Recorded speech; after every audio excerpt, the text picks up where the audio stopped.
I decided to use Seesaw and explore the different ways that I can add assignments through Seesaw.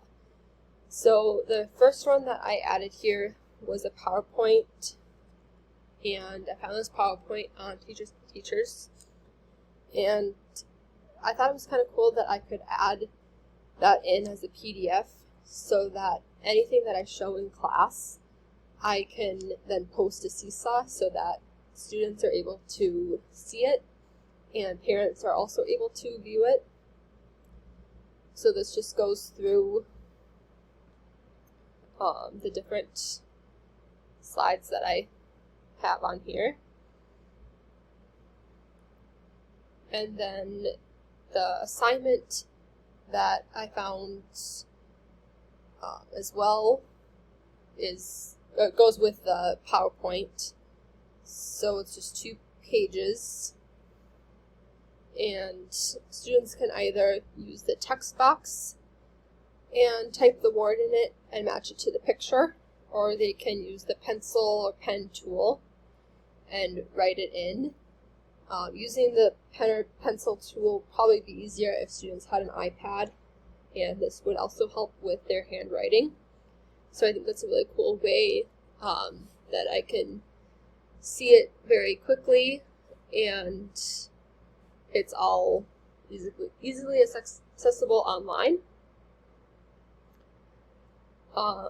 After reading the articles about Seesaw and watching the video, I think this is the best online site for younger students.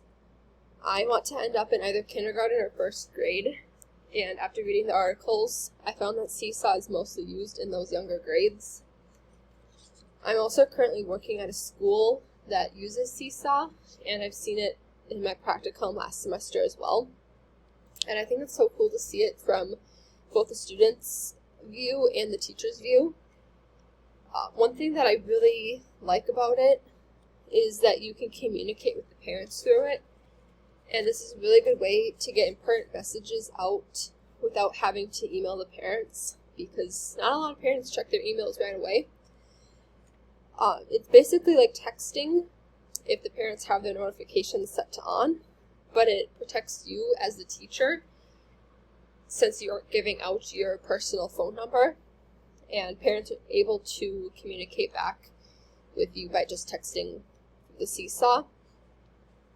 You can also post a bunch of pictures to what you're doing throughout the day, and you can set it to so that the parents of all the students can see it, or just the parents of that particular student. So I think that's a really cool feature as well. Overall, I think that having the various learning management systems really helps us as teachers, and there's so many different ones out there that you can always explore and find new ways to engage with students. But one thing that I do wonder and think that I might struggle with is how much you're going to use these online platforms, because I think that using paper and pen and going back to the old-fashioned way is also very important, because you can see how students are writing and kind of see where they're really at. And there's so much screen time, I think, nowadays, especially at home. Parents always give their kids an iPad or put them in front of the TV, and I think if we're constantly doing that then at school, it might affect their brain development. But overall, I think that it's a great tool to have in your toolbox, and something that I look forward to using more and exploring more on, and especially getting to hopefully see the paid parts of it as well, because I think that would be really cool to explore. But there's so much that we can do through these online platforms without having to waste paper as well. So I also see that side of it.